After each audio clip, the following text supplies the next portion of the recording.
नमस्ते मेरा प्रिय विद्यार्थी भाइ बहिनीहरू। आज म हजुरहरूलाई सामाजिक विषयमा लेखिने उत्तरलाई कसरी उत्कृष्ट र उत्तर पुस्तिका परीक्षकले सोचे अनुसारको उत्तर लेख्ने भन्ने विषयमा जानकारी गराउन चाहन्छु। वास्तवमा परीक्षामा लेखिने हरेक प्रश्नका उत्तरहरू आफ्नै अन्तर्हृदयदेखि क्रिएटिभ हुने खालका उत्तरहरू हुनुपर्दछ, जुन उत्तरलाई उत्कृष्ट उत्तरको रूपमा लिने गरिन्छ।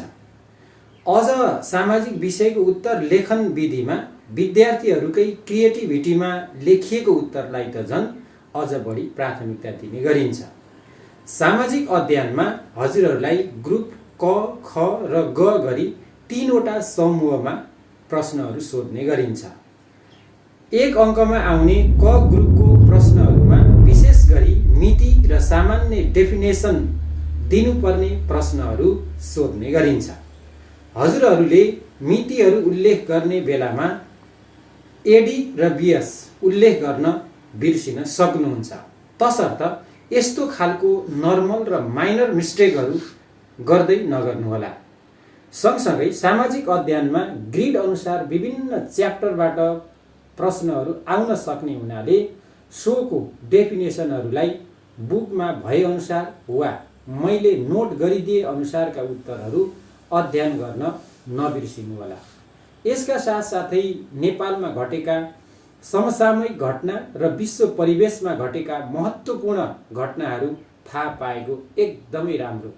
जस्तै उदाहरणको लागि आर्थिक वर्ष 2080-81 अनुसार नेपालको आर्थिक वृद्धि दर 3.87% रहेको कुरा तथा नेपालको प्रति व्यक्ति आय 1456 अमेरिकी डलर रहेको छ।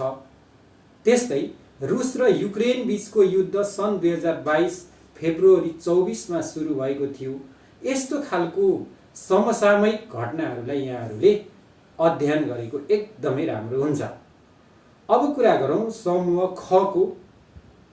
यो समूह ख को प्रश्नहरूले 4 अङ्क बोकेको हुन्छ। अब यस्तो प्रश्नको उत्तर लेख्दा यहाँहरूले ख्याल गर्नुपर्ने कुरा के हो त भने आफ्नो उत्तरलाई कम्तीमा 3वटा प्याराग्राफमा लेख्न नभुल्नुहोला। उत्तर लेख्ने बेलामा सुरुवाती उत्तर लेखनका चरण र फिनिसिङ उत्तरलाई विशेष ख्याल गर्न नभुल्नुहोला, किनभने first impression is the last impression भने झैँ प्रश्नको उत्तर लेख्ने बेलामा के कुरामा ख्याल गर्नुहोला भने सकेसम्म आफ्नो उत्तर युनिक केही महत्त्वपूर्ण भनाइ वा उखन टुक्काहरूको प्रयोग गरी उत्तर लेख्ने कार्य सुरुवात गर्नुहोला। यस्तो भयो भने तपाईको उत्तर अरूको भन्दा फरक र क्रिएटिभ देखिन्छ।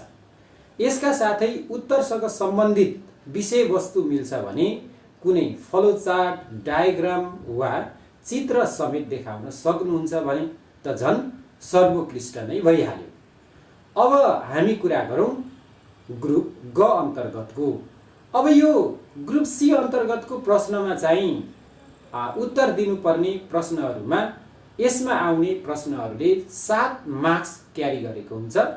यस्तो लामो उत्तर दिनुपर्ने प्रश्नमा सकेसम्म आफ्नो अन्तर्मनदेखि मनमा आएका विषयवस्तुसँग सम्बन्धित क्रिएटिभ हुने खालका उत्तरहरू लेख्न नभुल्नुहोला। यस्तो उत्तर लेख्दा तपाईको उत्तर कम्तीमा 4 देखि 5वटा प्याराग्राफमा छुट्याएर लेख्नुपर्ने हुन्छ। यस्तो प्रश्नको उत्तर लेख्दा सुरुवाती र अन्त्य पनि माथि भने अनुसारकै समूह ख जस्तै गरी सुरुवाती र अन्त्यलाई उत्कृष्ट नै बनाउनु पर्ने हुन्छ। सुरुवाती उत्तरमा प्रश्नले खोजेको उत्तरको पृष्ठभूमिबाट पनि हजुरहरूले सुरुवात गर्न सक्नुहुन्छ, या कुनै उखान टुक्काबाट पनि उत्तरलाई सुरु गर्न सक्नुहुन्छ।